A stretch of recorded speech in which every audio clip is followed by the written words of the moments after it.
Good afternoon, everybody. It was pretty awesome to hear the statistics shared by next year. I mean, we can definitely appreciate, the successes you guys have had. And I felt like I was telling Adam, I said, man, I think they stole some of our slides because I mean, it's pretty cool. The improvement you can see, obviously, from implementing the technology into your vehicles.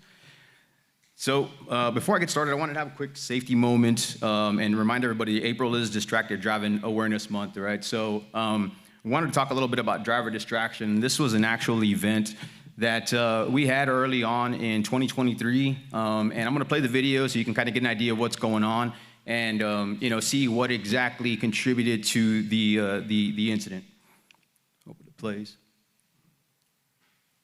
All right, so what do we see going on right now? He's on his phone, right? Texting. We've got winter weather driving conditions. And he ends up taking both hands off of the wheel, right? And in a tractor-trailer combination, that's something very dangerous because you're not going to be able to gain control of that vehicle as quickly as you normally could in a light vehicle, right? But the question I always ask myself when we have these type of events is this the first time you think this driver's actually done something like this?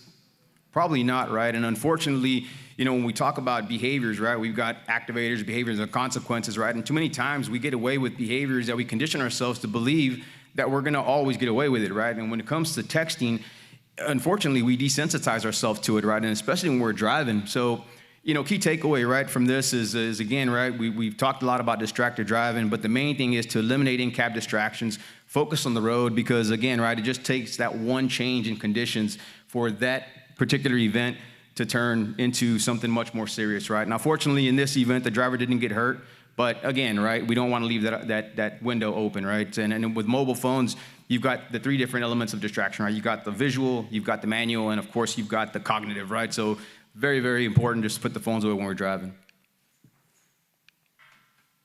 So what you're looking at here is our automotive accident rate per million miles driven for the past 20 years, right? And you can see we've made steady improvements in reducing this rate in that time frame.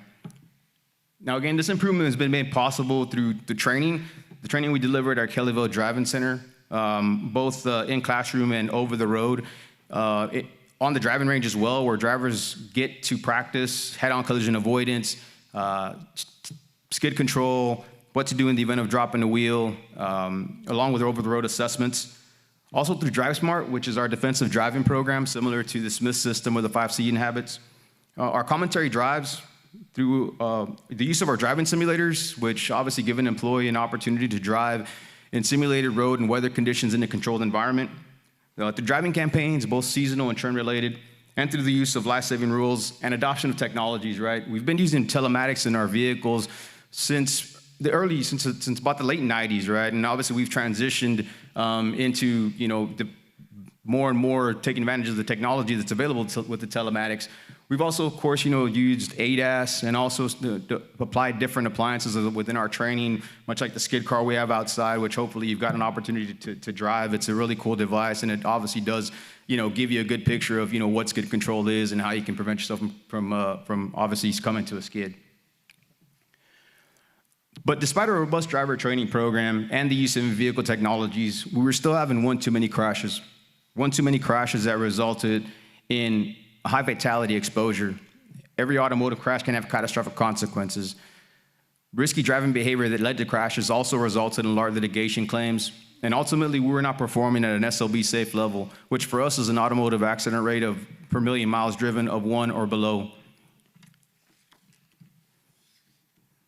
We were missing a couple of elements, right? And one thing was driver behavior while driving. We had little to no visibility over driver distraction, or also how often it is our employees experience fatigue while driving. The only time those two contributing factors would come to light was after a crash and through a thorough investigation. So with a clear priority of taking advantage of technology to help improve driver safety and correct risky driving behavior before it leads to the crash, in 2021, we began to look into dual-facing dash cams with the AI technology capable of providing automatic fatigue and distraction detection.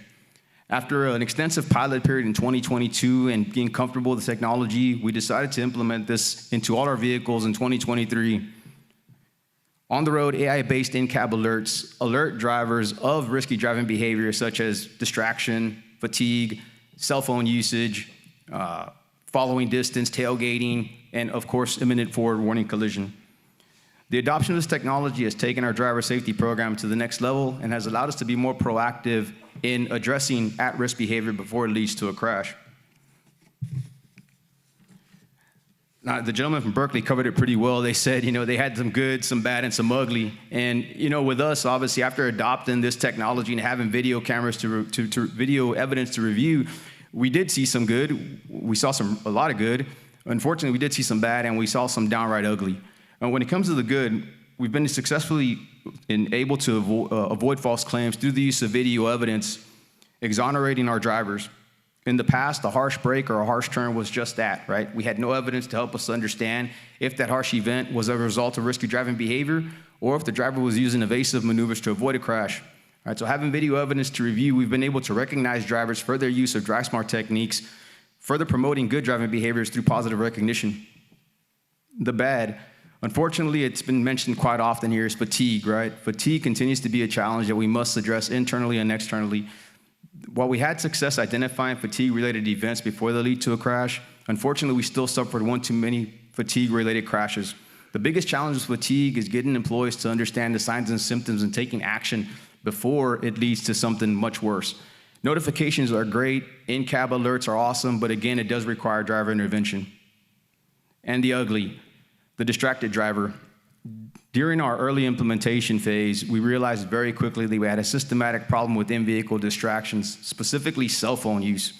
We had events where drivers were taking both hands off of the wheel, as we just saw in the safe moment, resulting in a rollover. Distracted driving events of an employee trying to swat a fly in a vehicle, resulting in a crash.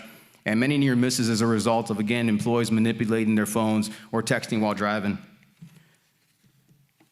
Having video evidence to review and taking advantage of AFD technology, we were able to identify these safety deficiencies in our culture, allowing us to take action. We had to correct risky driving behavior, right? So again, having evidence or having these video evidence to review, we couldn't sit back and do nothing, right? I think it's been mentioned quite often, right? Is if you have this data, you've got to action upon it. If not, again, you're never going to fix the issues. So in order to correct this risky behavior, we implemented a three-tiered approach consistent of communication. Wanted to make sure the employees understood what the technology was we were installing, what it detected, the logic behind it, and of course how their privacy would be respected through the use of facial blurring technology.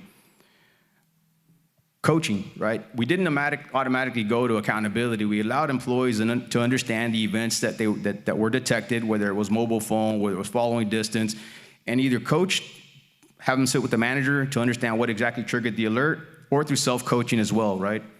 But of course, when those two avenues fail, then we applied accountability. We've got to make sure we hold drivers accountable for their actions. So the driving accountabilities guidelines were created for three reasons. One, to drive compliance with our driving policy, eliminating in-cab distractions, seatbelt utilization, of course, compliance with our life-saving rules. To drive consistency. Consistency is extremely important in how you're applying accountability, specifically when you're applying progressive accountability. And of course, you want to establish a zero tolerance for those egregious violations. And lastly, to drive fairness. We cannot eliminate the human element, and employees will make mistakes, but coaching and learning from those mistakes ensures we don't learn the same mistakes twice. So we talked a little bit about the good, right? And we've been able to use video evidence, as I mentioned, to recognize drivers for their use of drive-smart techniques to avoid a crash. And I want to share with you one of these defensive driving videos we put together.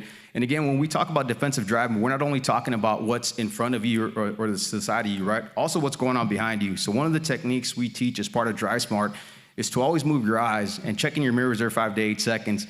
And in this event, you'll see the driver applied that technique and was able to avoid a potential crash.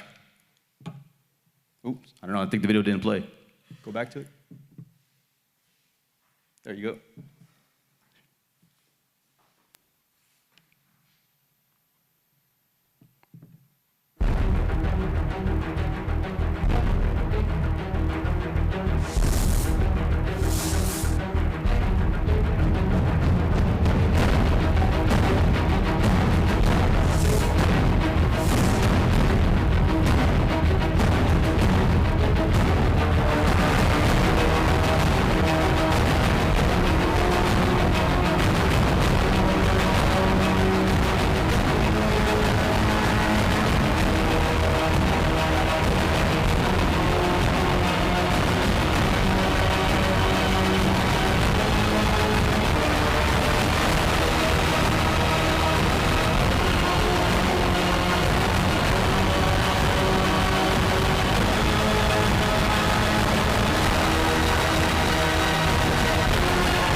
again, right, if the driver had been distracted and he's not following the training he's been given, how many of you believe that he doesn't move over just enough and brake hard enough to allow that third party that was passing him on the opposing side of the highway to speed, that opportunity to get back into the lane and avoid the two third-party head-on collisions? Chances are, right, we're probably looking at a fatality. And I think he saw by the driver's reaction that he was pretty shaken by the event, right?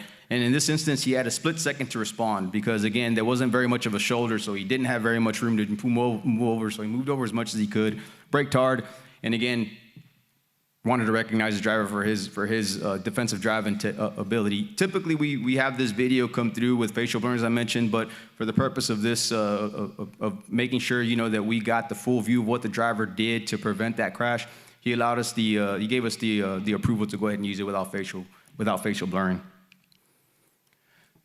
So as mentioned earlier, right, the utilization of AI detection capabilities has allowed us to make an immediate impact on distracted driving events. As I mentioned earlier, during the bad or the ugly, unfortunately, early into the adoption of having this AI detection capabilities, we were suffering nearly 12.1 distracted driving events per 1,000 miles. That's a lot of distraction, right? But through coaching, through communication, and through the accountability guidelines, we've been able to reduce distracted driving events by 99%, further reducing our exposure. Our driver performance reports also in the past only included 3 metrics, which is speed, hard brakes, and hard acceleration. So our drivers were always scoring really good, including driver behavior into the scoring system of driver performance. Our scores initially deteriorated, right, when we started to look at rolling stops, distracted driving events, mobile phone usage, and speeding. But since the adoption of the technology, employees have become more comfortable with understanding how the technology works and created for more an engaged driving environment, which of course has seen our scores roll back up into the 90s, where most of our drivers now are green drivers. In closing, you can see the impact it's had on our automotive accident rate for the past 2 years.